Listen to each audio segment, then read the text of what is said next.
Sheilin Herrick. I'm the Director of Marketing here at SOS, and we also have Derek, our Product Manager. So he is your technical go-to guy for any technical questions you have about the program or the product as we go through this presentation.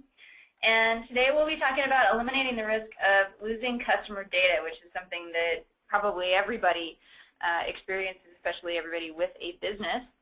And we'll talk a bit about what the risks are and how we can help alleviate that for you and your customers. But first, we'll get started talking a bit about the industry and what the opportunity is for you in selling online backup. We'll talk about the 360-degree partner program and what we offer in features and benefits for our business backup product, which we call SOS Server Save. We'll talk about data centers and infrastructure, as well as a new offering for private cloud deployment that we recently opened up to our channel. Eliminating the risk of losing customer data, pricing, and Derek will take you through a comprehensive product tour. So as we go through all this, please ask questions. We love to answer your questions. They help us get insight about what our customers need and what the channel is thinking about. And plus, we just love to interact with you guys, so ask away. And we will have a recording of this session available up on the website with past recordings if you want to take a look at some of the other sessions we've done. And if you look at the webinar schedule, you can see that we have the Partner Essential schedule, which the next is tomorrow morning. And it's more of a technical overview of all the tools and features that we're going to be talking to you about today. Great. Thanks, Derek. So a lot of stuff is going on in the online backup industry. Really, since about 2009, we've seen exponential growth, and it really shows no sign of stopping. Off-site storage is extremely efficient for businesses, and in some cases, they may want to host it on their own hardware, or you may want to host it on your own hardware for them, or they may want to use a Tier 3 or Tier 4 data center that's managed by really data center and networking experts. But what's driving this expansion? That's really the interesting part. Number one is expansion of internet bandwidth. So more countries have more people that have easy access to fast internet. That allows them to put more data into the cloud, which leads us to our fourth point on the bullet here on the left-hand side of the screen. A significant increase in size and value of digital data that's being created and thusly needs to be backed up and stored off-site. We are also decreasing hosted storage costs. So this is an industry-wide phenomenon. Hardware is cheaper, storage is cheaper. It's becoming cheaper and cheaper as time goes on, and that makes this type of product more accessible to more people, therefore increasing demand. And finally, more people know what the cloud is. It's not this weird ubiquitous thing anymore, but it's actually understandable. So people understand that it is a server from somewhere that we go to store valuable data. And hopefully, they're working with a solution that encrypts it and does it securely so that it's not decipherable later on.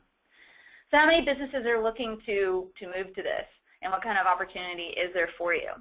IDC states that approximately 16% of businesses have already moved to the cloud, and 69% are on their way to it or plan to. So 69% is effectively what your market opportunity is if you're interested in selling online backup to businesses.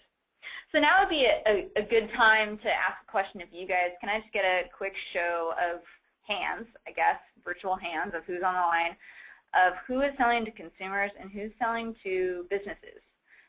Just type in the questions tool and let us know. That way it'll help us tailor the presentation to you. About 92% of our partners are backing up businesses, but we do have products for consumer backup as well. All right, James, Ryan, Rachel. Bruce is doing both. Eric's got businesses. Cool. Okay. Well, we'll keep going with how we had intended to do the presentation then, and just knowing for you, Bruce, that we do offer consumer-only options as well. Our products do not require you to purchase image backup.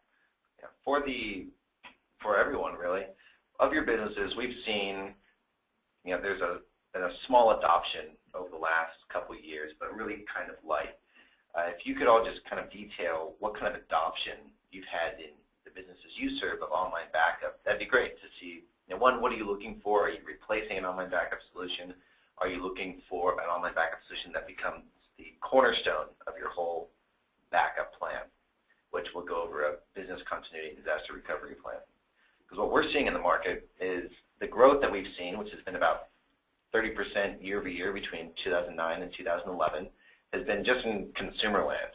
So lots of consumers also work, so it's been floating over to the SMB market, which is a little more conservative in adopting new technology, and this is the time for that. So what we're seeing is that online backup was, or if it's been adopted in small business, it's been at a user level only, which is a terrific level to have. Like maybe 1 or 2 users actually use this for their own personal laptops. But as far as a server-based, online backup of your images, of your bare metal images, that is, online backup of all your endpoints, mobile devices, this is something that's really kind of exciting to see because we don't know what kind of growth there will be. Now that 66% of users typically have at least 2 devices, a laptop and a mobile device, and 12 of those being tablets. So there's a whole new set of endpoints that the market hasn't really addressed. But with our Android application, you can back up the Android file set, and we'll go over that in a little more detail. Yeah, and to tie that together with the slide that we've got on the screen here, it's very, very clear from all the research that we've done from our customers that are active and analyst surveys out there in the market that SMBs are looking for complete business backup. They're looking for total business protection, which is customers who may be bringing their own devices, so BYOD customers. They're looking to back up workstations, servers with image-based backup, laptops, and a variety of mobile devices. So we are providing a complete solution that allows you to do all of that for your customers. So what's in the SOS 360-degree partner program? I'm very proud to say that Derek here was one of the creators of this program, and it's really been his baby for like the last 4 years. So this program is what we call a business in a box, and we know that that sounds a little cheesy and a little simplistic, but there really is no better way to put it. We allow you to start selling online backup, even online, in less than a week. You get a website template, of which there's a screenshot on the bottom right-hand corner here. And if you already have a website, but you would like to sell backup on your website and be able to provision accounts on your website, you can use our APIs to do that. We allow you to update the content on this website and introduce integrated billing into your sales process so you can sell backup online. You're, of course, selling award-winning online backup software. SOS has won PC Mag's Editor's Choice Award 4 times. There's no hardware purchase necessary, which is great and makes starting the program all the easier financially. We have weekly live trainings. Like Derek mentioned, he does the Partners Essential training actually twice a week. We offer rebrandable sales and marketing materials. So we have a website that we call the Partner Resource Center, and you can go in there and download any of these materials you want. There's business continuity plans, there's disaster recovery templates, presentations, emails. You can download them and customize them for your marketing and sales purposes. So as we go through the competitive comparison across different providers of backup and online backup services, we put a little list together, and of course we have a whole lot more than anyone else.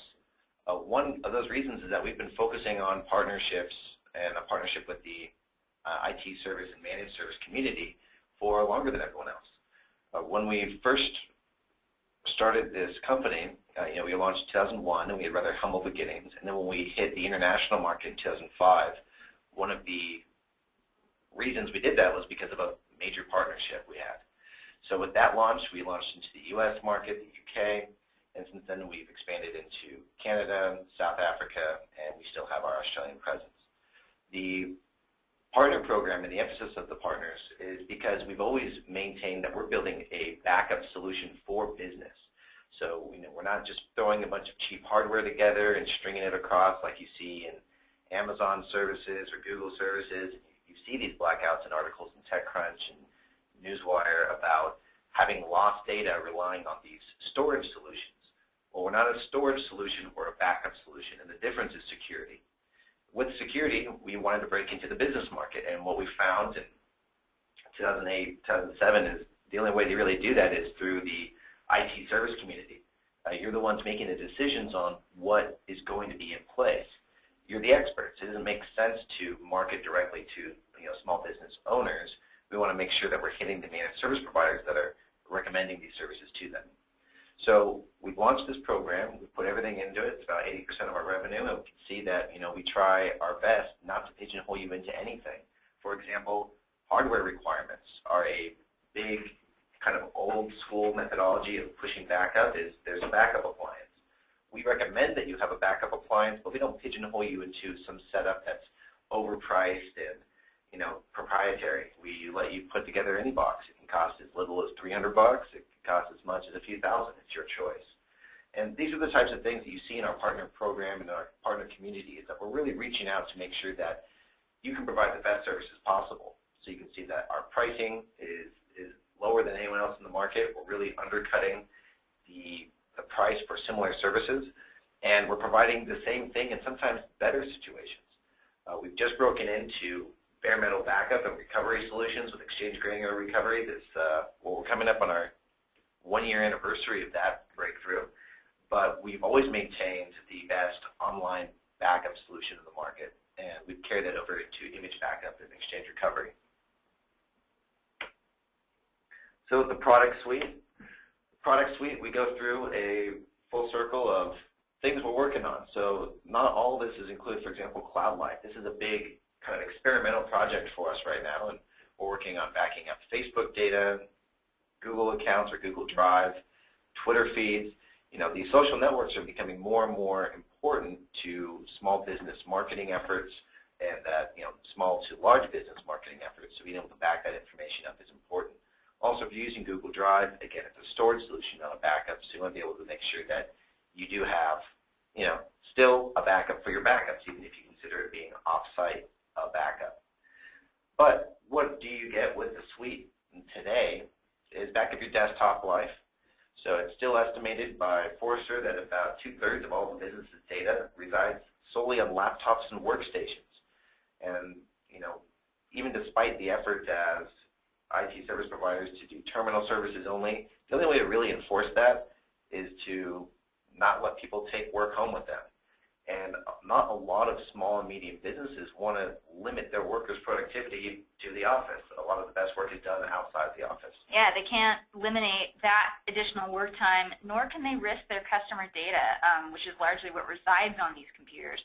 And we're going to talk a bit more about that in a few slides from now. But I do want to direct your attention to the right-hand side of this screen where we talk about backup for system data, application data, and file data.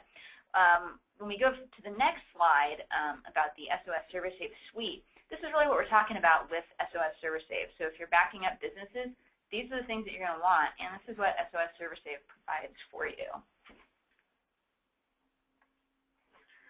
So we do call SOS ServerSafe a complete SMB online backup solution because it is, and it can be deployed for backup to our public cloud as well as to a private cloud. So if you have your own data center or your customer wants to back up in-network, that's okay. We do have that option available for you with this product. SOS ServerSafe includes Exchange backup and granular recovery. So you can back up and recover any inbox item on an Exchange database. So that may include mail items, messages, contacts, calendar items, etc. It includes bare metal image creator, which is what we use for image backup for Exchange, Windows servers, SQL servers, SharePoint servers, and file servers. And the online backup and recovery manager tool is what you will use to put those images and files up into the cloud and bring them back down, so recovery. It includes Premier Website Integration Package, so that is the website template that we talked about a few slides ago. That's how you'd be able to give yourself a web presence if you don't already have one, and sell online backup on your own website. And mobile backup, so we do have partner applications for Android and iPhone. And we have a question from Rachel. Is this a full failover system? If so, estimated time to be up and running again? No, this isn't a failover system, but you can have failover-like features. So we consider a failover something to be automated. So server goes down, other server pops up, you didn't have to do anything. Our system is not a failover in the sense that it's automated, but you do have very simple to recover bare metal images. It's a sector-based backup system, you select by partition. So you select, your C drive, your D drive, whatever it is. You back that up locally, and then you take that offsite as well. So that way, if just the primary server goes down, then you can boot that up into a virtual machine, or just boot it up as a virtual drive and split your staging machine as a virtual machine.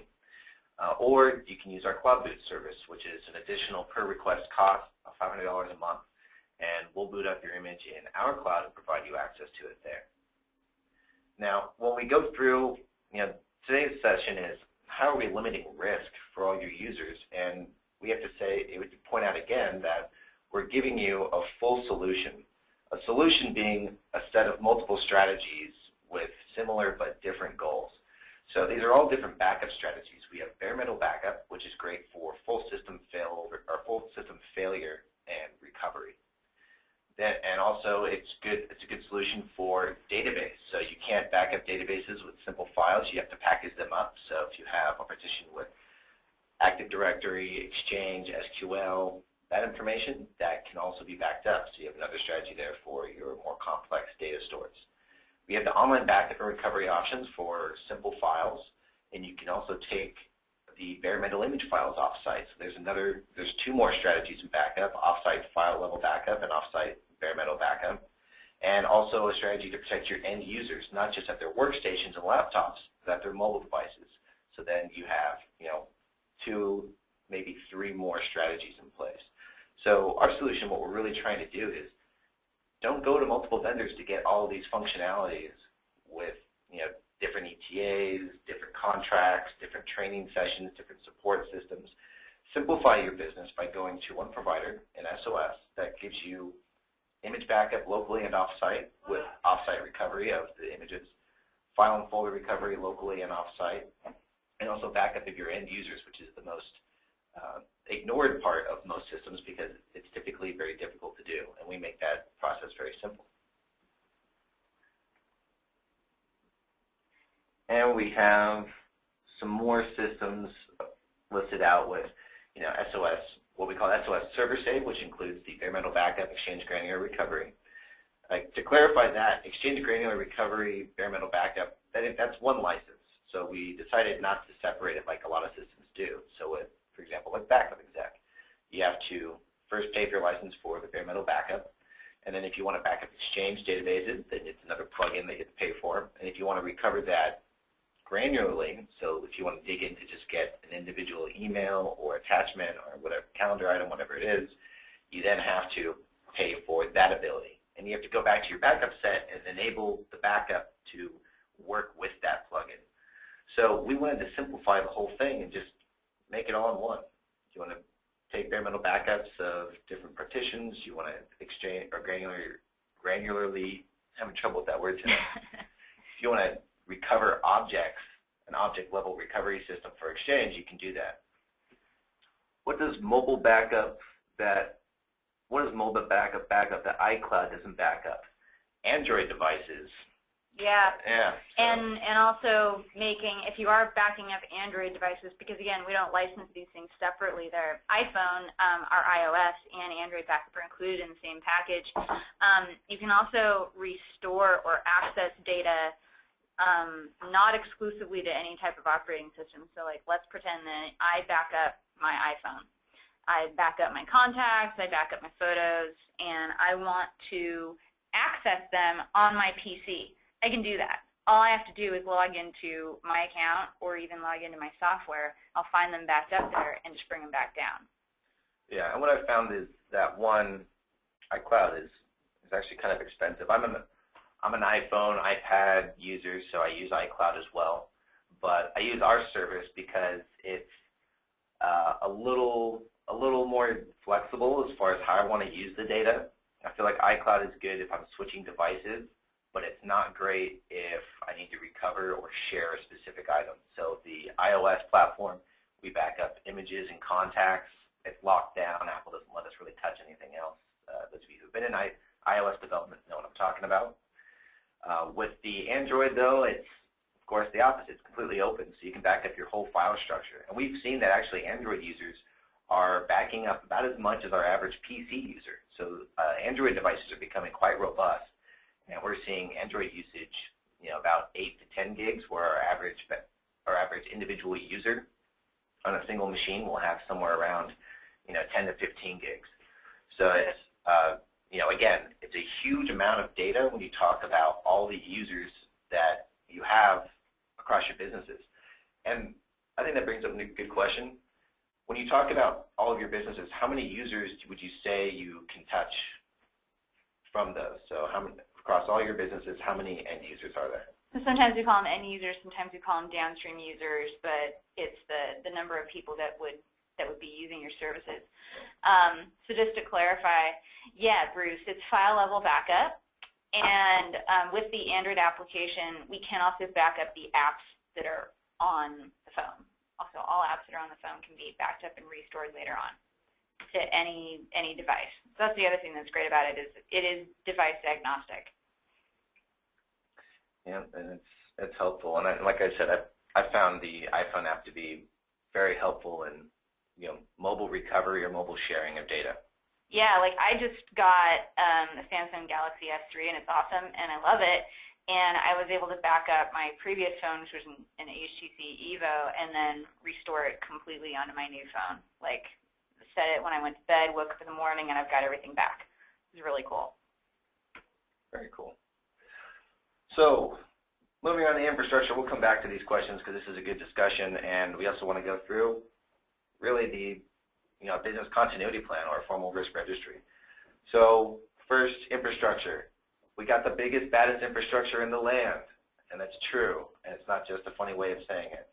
We've been a global presence since 2005. We were founded in Australia, but then we moved to the U.S., London, and Canada shortly after.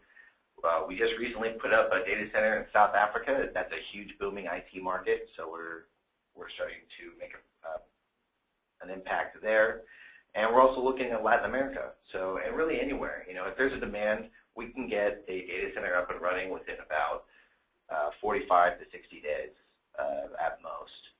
So it really, if you got a bunch of clients down in Brazil, you want to hit that up, no problem, let's do it. So we really operate with a global infrastructure that is very scalable. Question, are those your data centers or someone else's to whom you lease space? Good question. There's someone else's to whom we lease space. We don't manage our own data centers because then you get pigeonholed into being into one spot, and it's impossible to move across multiple locations and to expand as quickly as we can. If we owned all this, we couldn't possibly have the global presence we have. So what we do is we own all the hardware. We're one of the biggest contractors with multiple different data center providers, but it allows us to be much more flexible with our users, which is the whole point of the thing. So we're not a data center company, but we are a platform as a service, so to speak. And just to be really clear about that, we do have very strict qualifications for the data centers that we do lease space from. They must be Tier 3 or Tier 4. And there's very little difference between what is Tier 3 and Tier 4, but suffice to say, all have 24/7 watch, video surveillance, biometric credential requirements, backup generators, temperature and humidity controls. So if anything ever were to go badly, like we've got a hurricane that's probably going to hit the Northeast soon. We don't have a data center in the Northeast, but if we did, we would feel quite safe knowing that that data was going to be okay. Yeah, and when I think it was Hurricane Isaac. Yeah. Anyone from Houston? What a hurricane was it in 2009 that just ravaged the countryside? You guys had a whole evacuation plan. Well, our data center in Houston was fine. We didn't have to do anything. That's the point of the story. We got a couple other questions. Rachel wants to make sure that this is being recorded. Yes, it is. And we have a question from Ryan. Are the backups on the server brick level or file level for updates? Block level, I'm sorry. Block level, yeah. So we do a block, that's a great question. We do a block level differential backup. We call it the Delta backup, which just is, I guess it's kind of a technical symbol for change. So we did do a bit level differential backup in the early 2000s when internet access or bandwidth was a little slower. So bit level was a little more important to get that granular. Since then we've moved to block level. So there's so many bits in a byte, bytes in a block, blocks in a file. So we just look at the file and say, hey, what about this has changed at a block level since the last time? This is great for, say, PST files, or for those of you with valence limitations. PST file, it could be a few gigs, and if you have an upload speed of, we say about 1.5 to 2 megabits per second, you can expect about an hour per gigabyte of data as far as your rate of backup. So if you have a PST, that can take a few hours every time you back it up if you go through what a lot of our competitors do. But what we do is we break it down, and maybe from that day you only have 30, 40 megs of changes. We're going to compress it down and send it up in 10, 15 minutes. So it makes backups very quick, and it also makes it a lot more flexible for us to provide better, faster services for you. All right, eliminating the risk of losing customer data.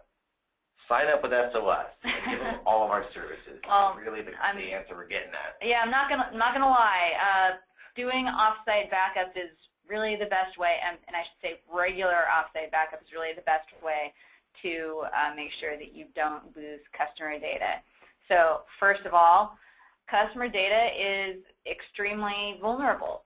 About 70% of lost data belongs to customers, and that's because all customer data is stored in vulnerable places. Like, the best example I can think of is, imagine a field-based sales force, a field-based sales team. Let's say you've got 5 salespeople that go out across the world, and they're in all kinds of places. Of course, the data that they're going to be creating most often is probably going to belong to customers or involve a customer, and they're probably going to be doing it on their laptop. And this may even be their own laptop, so you need to be able to protect devices that a customer may bring into the office environment or the company that aren't necessarily company-owned.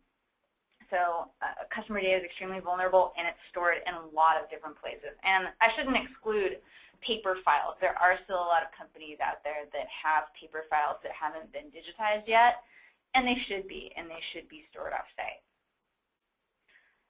So solve customer data loss issues with regular backups to truly secure off-site storage locations. So we've already gone over this, but it's quite important to drive home the fact that don't just back up to some random data center. Don't just back up to somewhere that has only one location and you don't know where that location is.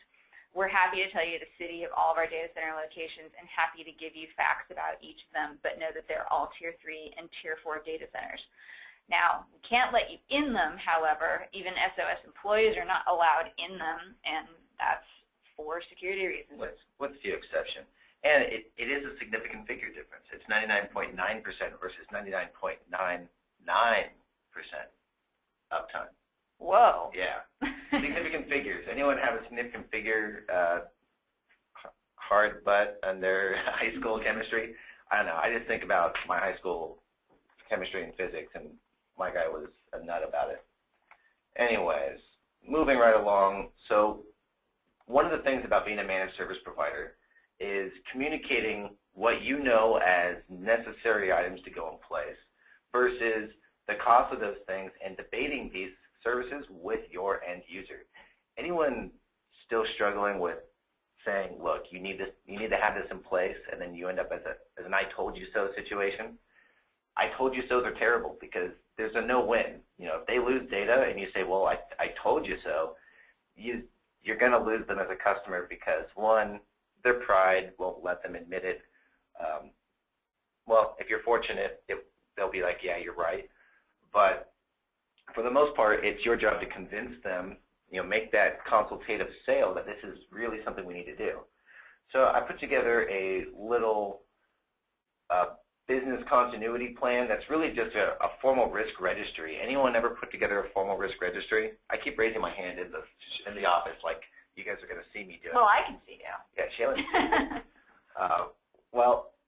You can look up in the Project Management Institute, PMI.org, and they have a lot of formal project management items that when you don't need them all, but in little pieces here and there, they're extremely valuable, especially when it comes to giving good, sound presentations of what your services are going to do for your customers And also on a monthly basis, making sure you're communicating clearly to your customers why they're paying you.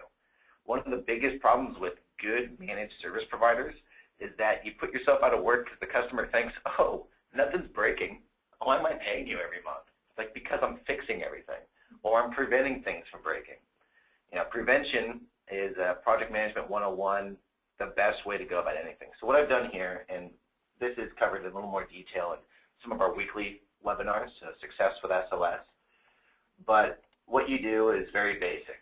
You do a risk ID, so it's easy to identify what it is, a title. So here I have server hardware failure. The description, server hard drive fails. What's the percentage chance of this happening if we do nothing? And you do from, a percentage chance, so from 0 to 1. So I put a 1 because hardware will fail. And then what's the percentage damage if this happens and we have nothing in place? Well, 1, you're probably going to go out of business. You multiply these two together and you get a risk factor. The rule of thumb is that anytime you have a risk factor of 10% or higher, you need to do something about it. So doing something about it, you have a couple options. You have prevention, so what can you do to prevent this from happening? Mitigation, what can you do to react to it? So let's say we don't prevent it or the cost of prevention is too much. How can we react to it? And then acceptance. It's just like, you know what, if LA is going to fall into the ocean, it's just going to fall into the ocean. I'm not moving. And that's really my personal take on LA falling into the ocean. I think Sheilin wants to move back up to the Pacific Northwest. Would love to. Okay. Not gonna fall in the ocean. So you put this together, and through SOS, you find that you can generally have prevention and mitigation methods all pretty much filled out with our services. Prevention is things like your RMM tools, server hardware failure. That's the primary purpose of bare metal backup strategies. For the most part, you can avoid hardware failure by just keeping your hardware in warranty. The manufacturer tells you, your hardware is going to die after this date. That's what the warranty means. It means we have not manufactured enough pieces to support you, and through our testing, we find that the failure rate becomes so great after this time, usually about 3 years, that we just don't want to support that. So after 3 or 4 years, you've got to replace this. And that's a big problem with people who spent so much money on old tape systems and tape drives and all that, is they think, oh, I buy this and I'll have this for 10 years. And that's when you have those customers, usually new customers, they fire their IT guy because their IT guy says, I told you so. They get fired. They find someone else, you. And then you say, well, your backups actually haven't been running in 4 years because these tape systems expired 6 years ago. I'm surprised you even have backups as far as you do. So prevention methods, mitigation, you use SOS to get all these. So user error, which is the most common type of data loss. There is a good study that we have in our Partner Resource Center, HP scores Impact of Disaster, and it shows you of the surveyed businesses over a 10, 15-year span, what are the total damages incurred by each type of data loss, which is where I got the damage factor for all these. And you find that this is really the most common type because it happens most frequently. And it usually goes unreported. Like if your user is working from home, they work on a PowerPoint presentation, and they get in an accident or spill their coffee on their machine, or something happens to the user between the point that they're home and they get back to the office where they would have synced up to the server. How much time did they lose working on that, whatever project it was?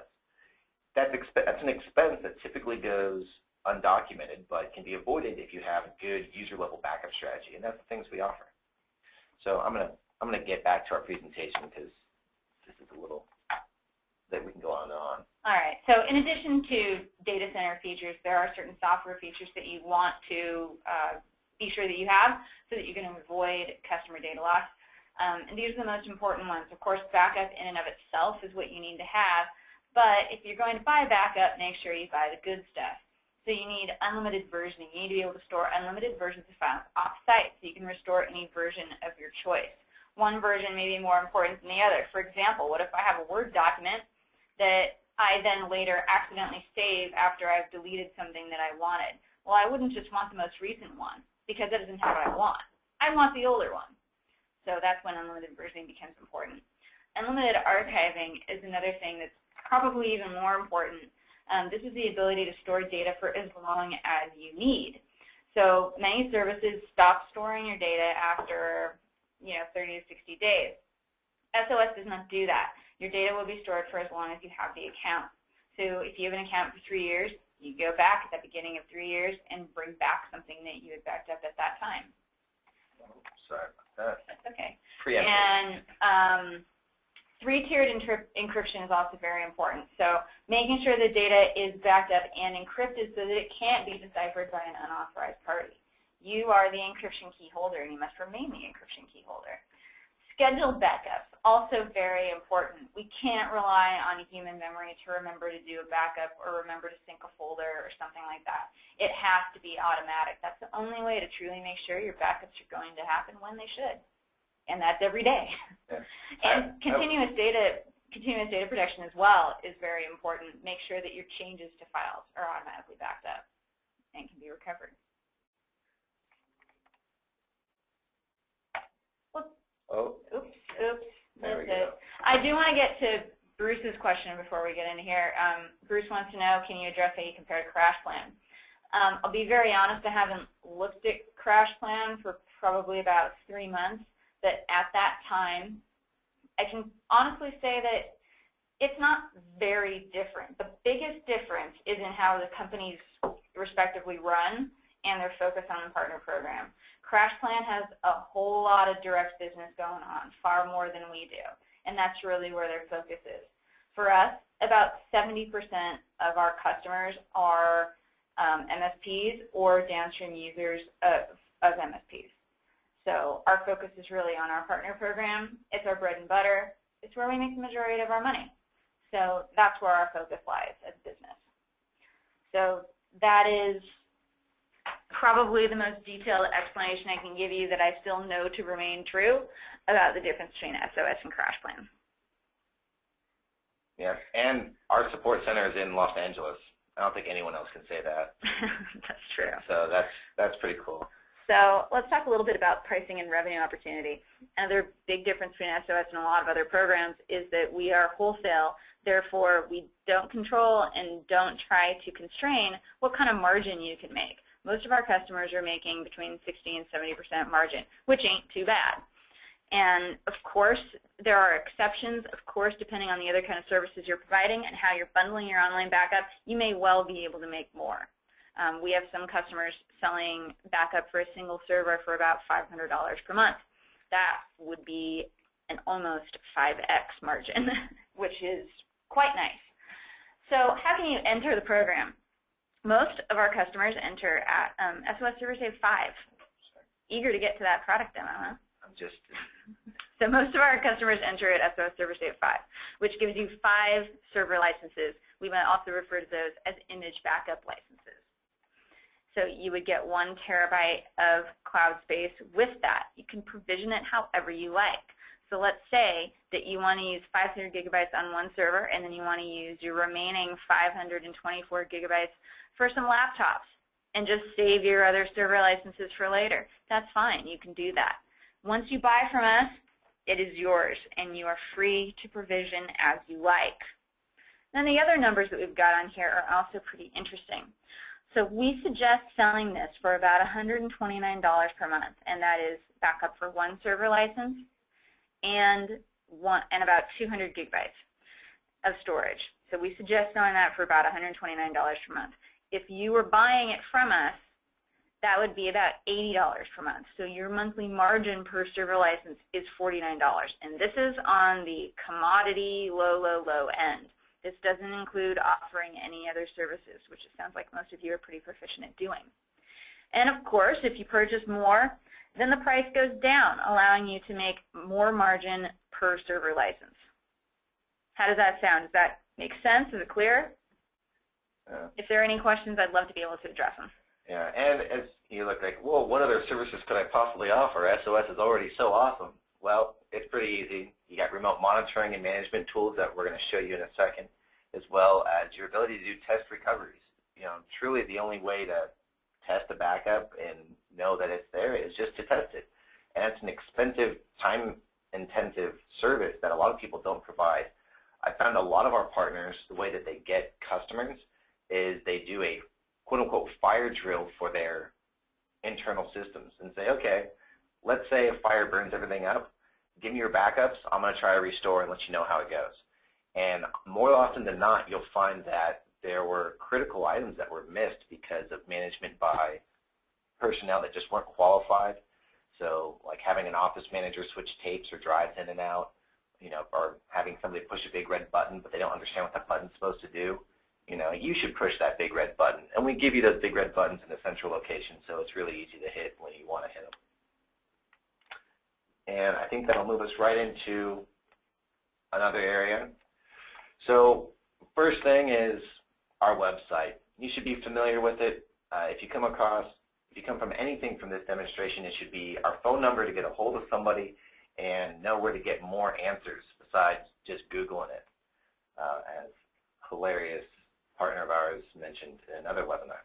But SOS Online Backup, if you want to see the features, you go to business. You want to see what we're all about for partners, you hit this reseller button, gives you more information. You want to see more webinars, hit the live webinars at the bottom sitemap. You can watch previously recorded webinars or register for upcoming webinars. Again, we have a very detailed tech and admin training at the Partner Essentials training tomorrow morning at 9 a.m. Pacific time. More importantly, if you go to the support site, there's a whole partner community here. We've actually created an inner community called the Partner Advisory Committee. Man, I'm really struggling with words today. It's good when you're doing a presentation. It is. Yeah. It is. So with the community, we have, this is just public community forums, but if you're a part of the community, we call it the Pac-Men because, well, frankly, I like video games, and I thought it was funny. So the Partner Advisory Community, you would see these forums when you register and become a partner, and there is a terrific amount of privileged information. I actually publish our product roadmap to the community, and I let them vote on it. So we have feature requests. This is just the public feature request section, and it's really nice because we're going to see a lot of these turn to done green. But some of these items have been added as recently as a month or 2 months ago, and we've already turned them around. So again, our attention to the partner advisory community, the partner community, what you need to be successful as a managed service provider is bar none. So getting into the dashboard. Sheilin points out I should not say Pac-Men, Pac-Women as well. Yes. Yeah. So Pac people. It will be referred to as the Partner Advisory Committee because we greatly appreciate everyone's input and feature requests. And when you do join the Partner Advisory Committee, which you can do after becoming a partner, you'll get an updated roadmap, like Derek said, of everything that's going on, and we'll, of course, be very involved in what's up and coming. I would suffice to say probably about 50% of the features that are on our product roadmap right now were submitted by partners and voted on.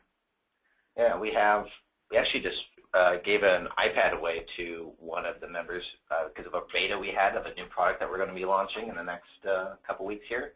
And we told everyone the most popular feature request gets a iPad, and he won it. So it was pretty cool to see the community really come together and work out. So it's been very successful. But into our dashboard. So here to the dashboard gives you a quick summary up at the top, how many licenses you currently have access to and how many you've provisioned, and of the online backup space that you've contracted for, how much have you used. So we go to view accounts, we can view account information, so we can see the account name, the size of the account, percentage used, and we can filter by these columns too. So if I just want to see, what are the ones that are completely overdrawn, I can go out and contact these guys and get an idea of what's happening. We're also faced with, we just rebuilt this whole reseller portal to be a managed service provider portal, which means we have remote backup policies. So you come in here and you can define a policy based on the scanner settings. So you would remote deploy this as an MSI or a BAP file across your whole network on all your users. You can take in usernames, Windows admin credentials, domain credentials if that's necessary, but you can select the backup set and schedule from here. So it gives you the ability to push this across all the users very simply. More than that, you have your daily backup activity. this gives you a daily digest of what's happening with all of your backup deployments. So you can see that Higgs trial running on system name server is currently running. You get a little more detail on this. And this guy's been running for almost 4 days now, and he's backed up about 20 gigs of data, and, well, actually more than that, almost 30 gigs of data total. So he's making some progress, probably a slow internet connection, but it's pretty solid information there. And this email will actually give you an update every morning. So every morning you get an email that gives you a digest of all the accounts with the errors on top, so you know what you need to go check out. Also, we have the backup history. So this is going to be turned into what we're going to be calling the report builder. We talked about being able to communicate why you are getting paid every month by your customers. Well, here you'd be able to type in an account name, apply, and then you can get a 30-day history of what's happening. You can export this to Excel and then provide this into your monthly report. Bruce asks, what does it mean when a customer uses 356% of their allocated space? Well, if they had a 1 gig account, it means they're using 356 gigs, but it means that they have more data on their account. For example, we don't enforce backups to stop if they go over account quota.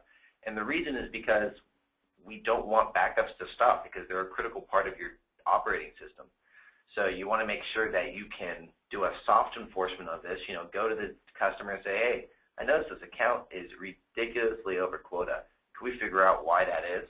And then you dig in and you see, okay, well maybe they added a movie directory into their My Documents folder at work. And you can exclude movies, of course, but you could say, oh, okay, well we need to exclude that. Maybe we weren't before. So we don't enforce backups to stop if they go over quota. We let them go over quota so that the protection continues and that you can softly enforce an upgrade thereafter or decrease the backup set. And there's a good discussion about that in our partner community forum. So I think most people have come around to liking the soft enforcement rather than the hard stoppage.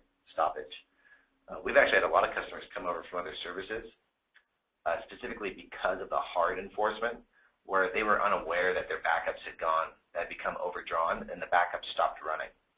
And they had stopped running for months. And they were so upset, they said, you should either alert me or let them run and then just upgrade me. So that's what we did. All right, and rebrand settings, partner resource center, a bunch of cool stuff here. I want to get into the software services. Let me pull up a virtual machine here. And Bruce asks, what we've paid for as a reseller account in total? So that means that we would be contacting you to say, hey, you're overdrawn with the accounts that you have. So we need to either remove some accounts or upgrade your plan. So it's soft from both sides. All right. So here I'm installed. Right now I have the SOS Server Save application, and the Server Save application, when we say Server Save, we're describing 3 different tools, really. It's the Online Backup and Recovery tool. You install this at user endpoints, and you also install it at different locations to get your bare metal images offsite. Bare metal image creator. This is used to create those bare metal images. You install this directly on the server you want to create a bare metal image of, and you run it to a network location. Exchange Granular Recovery. This is a recovery tool. You only use this if you want to recover an object within Exchange. So first, let's create a bare metal image. We got about 9 minutes left, so I'm going to run through this demo real quick, and then we'll pick up the questions. Great questions coming through so far. So it automatically tells me there's already a backup job. I'm going to delete it so I can show you all the different options for scheduling. It doesn't let you schedule over yourself, which is nice, because that won't work. When you go through a backup, you hit this backup tab. Then it shows you all the different volumes. System reserved, running a VM, it's just something that happens when you run a VM. It wouldn't back that up. But I would back up Exchange. Now, as you notice that we've partitioned these separately, so the C drive would be the program data, operating system information, and then I have an Exchange partition as well. It's important to be more specific with your partitions as far as what type of data is on there, because if you're going off-site with an image, you have to account for the difference in recovery. And let me, has everyone seen that okay? I'm going to change this so all you see is this demo. Is that better? Is that bigger for everyone? All right. So we would select just the volume that has Exchange, and this would be our Exchange backup. So if you need to recover Exchange, you would also have to recover the C drive. If you need to recover just the operating system, and then you would need to recover Exchange. Or you could do them separately. So, for example, rebuilding a full VM from like a hardware independent restore of a 30 gig image is going to take significantly less time than from a 130 gig image, being that Exchange stores are rarely less than 100 gigs. But it does happen. Like our demo has a 5 gig Exchange store. So anyways, we're going to select a network location for this. For now, we're selecting this map drive F. So this would be like using a NAS. But essentially, we really want this to be on a separate machine, both for, just as the best practice. Especially if you're going off-site, it's better for production resources off-site, and it's also better for recovery strategies. So it gives you better recovery strategies if you have a staging machine managing the backups. Hello, Syed. Welcome to the presentation. We're just going through Image Creator right now. So I select the F drive. I hit Next. Then I have the schedule. This is pretty familiar to those of you who've been running backups of systems like Backup.exec or any other tape system. You do a full backup once a week and then incrementals throughout the week. Some of you may even do full backups every night because no one's working overnight, so what's the big deal if it takes 6 to 8 hours? Well, with an online backup strategy with your images, it really just doesn't play out. There's too much data to be transferred. So the way to work it out is to do a continuous incremental schedule. So you do a full backup once, and then you do incremental backups from then on.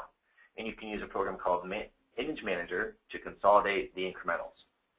Now this system is also different than what you may be used to with systems like Aperture or Backup.exec. Is you don't have to first restore the base full backup and then restore the incrementals on top of it in sequential order. You just select the incremental, the most recent incremental that you want, and say go, and then it'll intelligently do that restoration in order that you typically had to do manually before. So this is a very easy, powerful tool, and we'll show you that awesomeness in a second. It does use VSS, and VSS is a monogamous program. It doesn't like being touched by other things. So if you're going to be trialing this, you have to make sure that you don't currently have other VSS-enabled applications installed as well. So like Backup.exec, Aperture, Intranet, all those systems, you'd have to uninstall, or VSS just doesn't work properly. It's a Microsoft VSS thing. So this is the schedule. We hit Next. Then we have compression options. Standard is what's recommended. You typically get about a 40 to 50% compression rate, but that's going to vary server to server. If you got a bunch of movies on your server or a bunch of picture files that are files that don't compress much, then of course that's going to affect the compression. If you go to high, about 10-15% more, you can encrypt this locally as well. So it'll be an encrypted backup on the map drive F. This is required for HIPAA compliance. Probably also required for any healthcare record management from any country. HIPAA is a United States specific requirement, but if you were to do this in Canada or in the UK, they're generally pretty similar standards. They generally are formed with reviews of each other. So splitting the image, we recommend this for best performance. Our question always comes up, what's the biggest file size you can back up? Well, we've tested as large as 200 gig files going off-site, but it really is a big wear on your local procedure.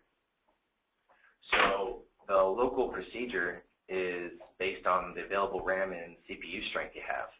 So if you're talking about getting off-site, we recommend splitting it into about 5 gig chunks.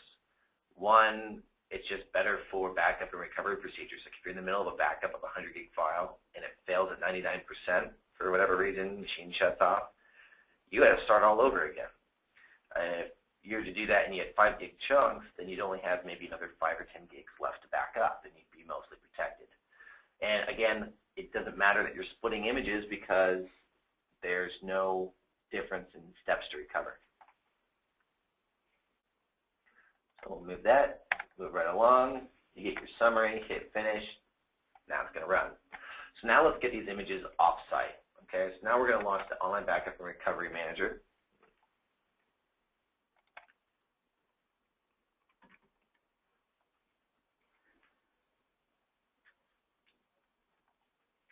So we have 3 tabs right now. This is going to change probably in November. We're just going to go back to a single tab, but right now we have Backup, Restore, and Image Stream. Image Stream, as this description says, with server backup, you can back up any data anytime to any destination. Over buttons there. If we mouse over this, files in this backup set will be removed from the cloud if removed from the local machine. This is designed for use to switch storage across Image Manager. So Image Stream is what we would use to back up images. So if you're consolidating files, then they need to be also consolidated in the cloud, meaning removed.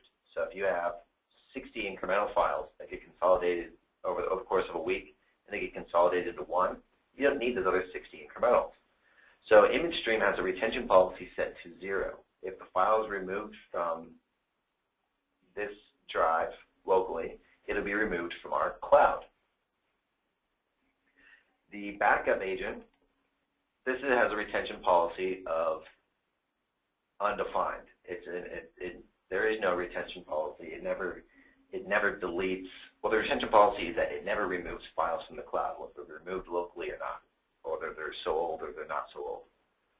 So backup, this agent you would use for file and folder backup sets for your end users, for your file servers. Image Stream you use just for bare metal images. So we go through, we select the data, okay, great, we hit next. We schedule the backup to run. Backup even when this user is not logged on. This is important. This is where you enter your domain password credentials. You get an email report every day telling you what's happening, as well as the summary. So you can get, there are 2 sources for email reports. One is from the client itself, and then one is from the dashboard. And I know we're over time, but I'm going to be finishing up real quickly here. So we're 30 seconds from being over time. So we hit finish, and then we have an online backup job that's going to complete, and then we go to restore.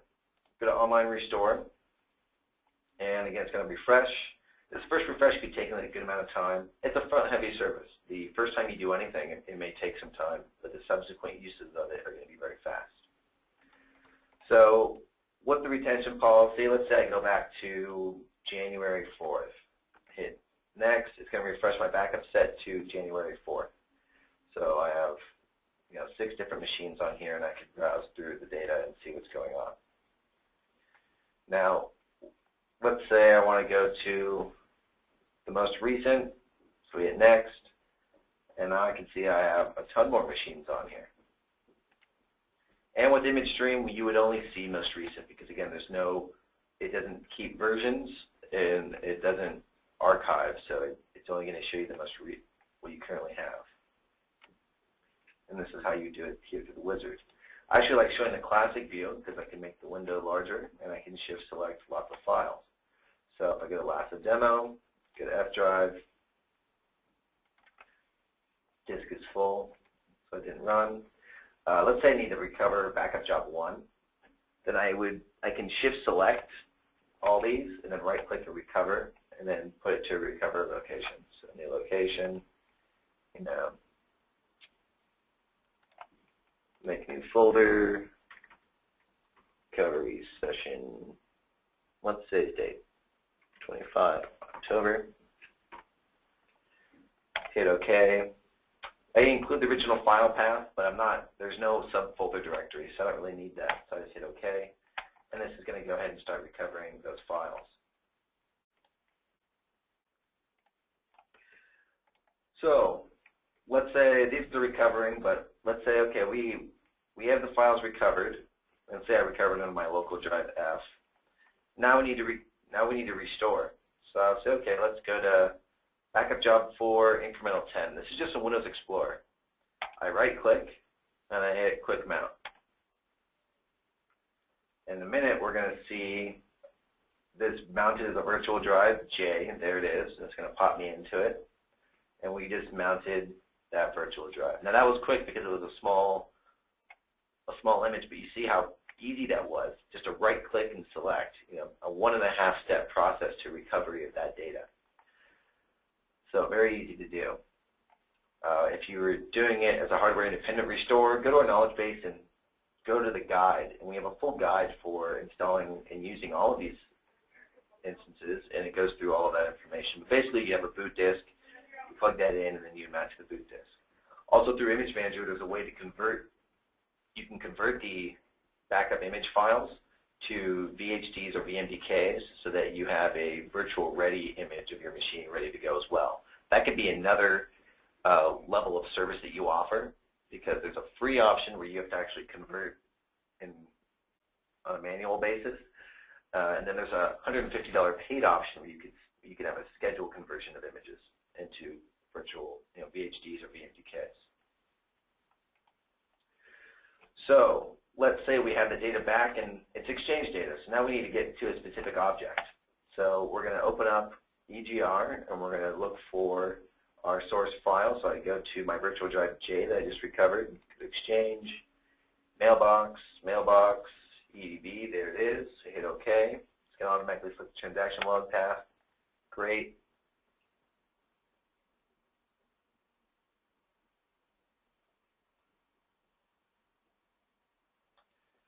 And then we go for, so now we have the source. Now we have to select the destination. You can export this to a PST or connect to a live Exchange server, which is going to be most common.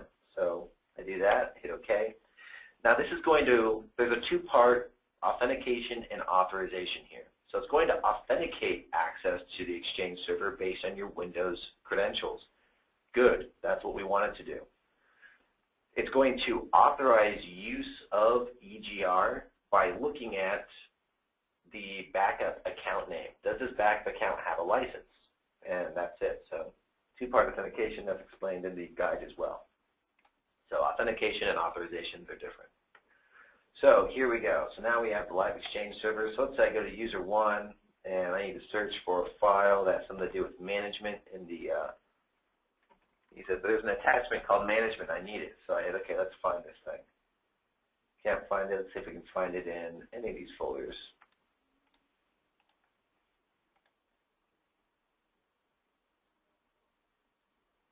No dice. So it looks like this backup was done without that. So I would go to an earlier backup. So let's say I recovered, so let's say it's not in that source file. So okay, so we recover a previous drive. So let's go to Exchange Drive H, which is another recovery, and say this was from a different time. Hopefully it is one, otherwise I'll actually have to do it. I'm trying to be speedy for you guys. Oh. So that was the live one. So you can't select the live Exchange store with this. That was my fault.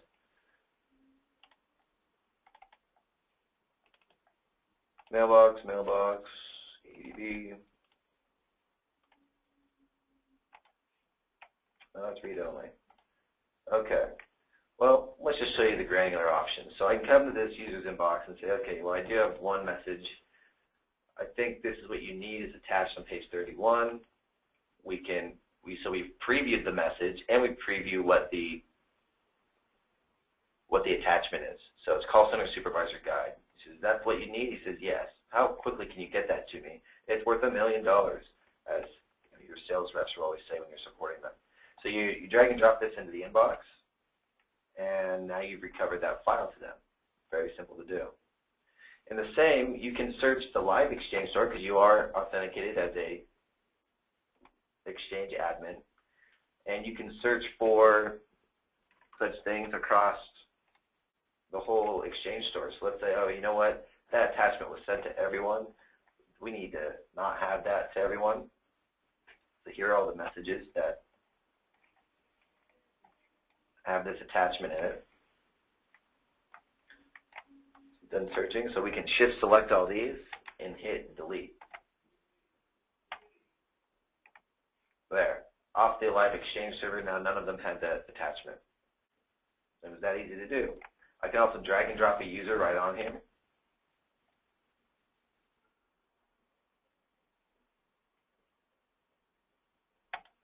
So that was pretty simple to do. I can also take a whole Exchange store and drag and drop it on new hardware. And it's going to ask me, do you want mailboxes to be created for mailboxes that do not already exist? So I'm going to hit no on that one. But you can see how simple and how powerful this tool is that even without a lot of Exchange expertise, you can productively and quickly support an Exchange environment. So it's very nice that you can do this. You know, a lot of the problem with recovery times is the expertise behind that recovery time. With simpler tools comes a lessened, barrier of expertise, which means faster recovery times. So that's what we try to do, try to keep it simple. Any questions on what we've gone through so far today? In the demo, in the dashboard, anything you like? Oh, one thing we didn't go through, and I'll just go through it very briefly, because I know you all are itching to go sign up for our great service, is we do have the web integration package that Sheilin mentioned. James McKee says, why don't I have this yet?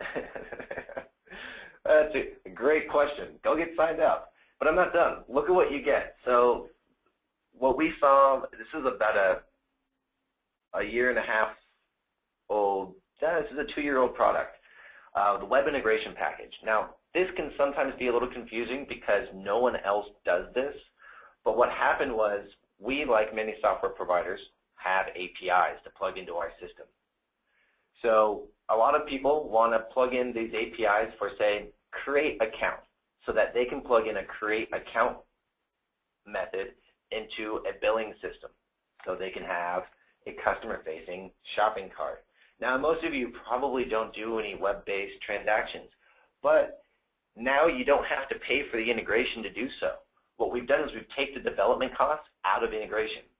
So we support different merchant gateways like authorized.net, PayPal, eWay, Paygate. Those last two are country-specific. eWay's for Australia, Paygate's for South Africa.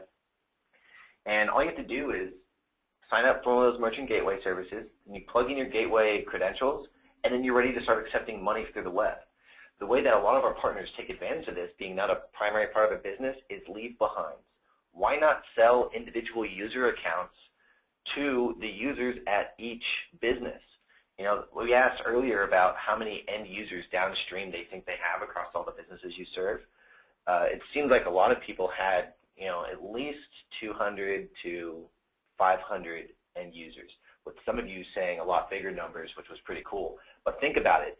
If you could get an extra $50 or $50 to $100 per year per user, how much more money is that per year where you didn't have to do any work for it? You just have this sign-up sheet, and you can even have a coupon code where you enter all this information. You say, oh, yeah, like you're installing this on all their workstations. So, hey, will this work for my personal laptop at home or my daughter's laptop who's at school, and I'm paying $20,000 a year for her tuition, and I really want to make sure that her schoolwork is protected? You say, yeah, no problem. Here's a coupon code. Coupon code is buddy discount. It'll get you 15% off of one of our individual or our personal family plans. You can have, up to 10 users or whatever you want to say. So it's really nice. Syed asked, which other providers do the same? Well, we're talking about this web package, right? No one does this. This is unique. So you get all of these pages by default. This is the exact, if you get a partner name, onlinebackupcheckout.com, this is all the default content you get. And then when you log in, so where's that login I had? When you log in to your web package, it's a section here. Let's say, let's launch the web package. You have a full admin section behind this. So essentially this is like a third-party development that we've made as a standard part of our system. So you have a full content management system. So you have the CSS editor so that you can change the logo that shows up right here, and you can also change the layout of this. If you're like me and you don't know CSS, but you can read generally what's happening here, then you can just modify colors and fonts and things like that. but I'm not going to be adding anything to it. But then there's a lot of you who I'd assume have web development resources or have dabbled in CSS a little bit here and there. So, or you can just pay someone to come in and do it for you. But it's a really nice system. You also have a nice content management system that's very, very visual, so you don't have to, again, have any web design or web development background. You come in here, this is what it looks like in the editor, and then let's go back to show you what it looks like live. So here it is live. Here it is in the editor. For gateways, again, I'll show you that. We have authorized.net, PayPal Pro, PayPal Standard, UA, and Paygate. So it's a pretty spectacular system that we allow you to do that. And you can control the pricing of all the things in your website. So add these active or inactive. I can change the titles. And we've really seen a lot of people do a lot of good with this. I would say probably a third of our partners love it and replace their primary website with this. Another third like it, but don't use the shopping cart too much. So they like half use it between the existing site and this site. And then there's another third who are just really advanced, and they're going to take our APIs and integrate it into their own systems, and they don't end up using it. But it's no different. It's just it's not a paid part of the system. You just get it. So it's really nice. All right. Who do you call to get started? Let's get to that. Call our partner specialist. It's on the website. The number is it's not numbers up here. It's 877-896-3611 extension 1. So again, 877-896-3611 extension 1, and that's going to hit sales. And our partner specialists, they're here to make sure two things. One, this is a good fit for you and your customers. Two, you're going to make some money if you do come into this program, and they're going to make sure that you're coming in at an appropriate level. So they're going to go through a full ROI with you. That's a return on investment. So they're going to look at the cost of coming into the program, what it may take you to get up and running. When do you think you come into this today? When is the first day that you'll be able to sell this to one of your customers, or to start implementing this to one of your customers? And then based on what we take as a sale rate across, an adoption rate across your customers, what's an appropriate plan to come in on? Again, as Sheilin and I both said, we're about 3/4 of our business is based on you all. So we want to make sure that you're happy, making money, coming back, participating in the PAC, the partner advisory community, and make sure that we're serving you as best we can. So unless there are any other questions, I think I'll end there. And again, my name is Derek Wood. I'm the product manager here at SOS, and we are looking forward to working with all of you. And I thank you for your participation today. It's been great.